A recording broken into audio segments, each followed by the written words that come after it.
أعوذ بالله من الشيطان الرجيم. بسم الله الرحمن الرحيم. عم يتساءلون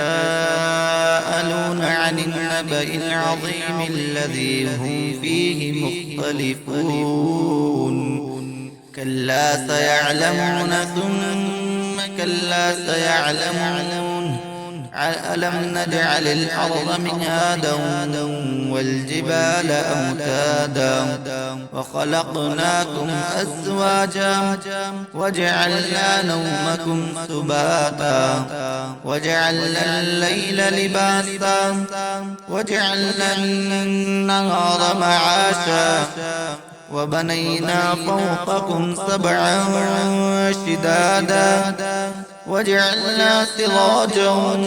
وهاجا وأنزلنا من المعصرات ماء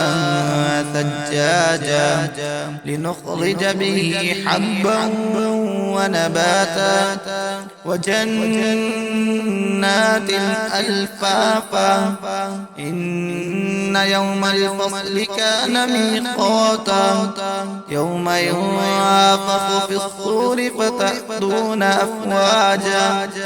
وفتحت السماء فكانت أبوابا وسيرت الجبال فكانت سرابا إن جهنم كانت مرصادا للطاغين مآبا لابثين فيها أحقابا لا يذوقون فيها بردا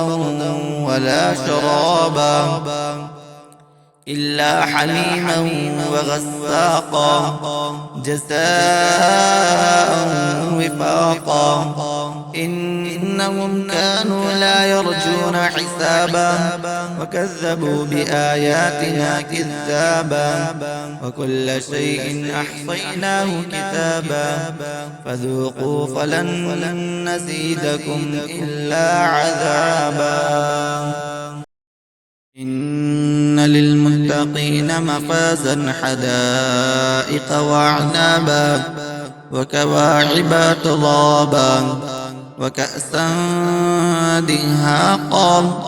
لا يسمعون فيها لغوا ولا كذابا جزاء من ربك عطاء حسابا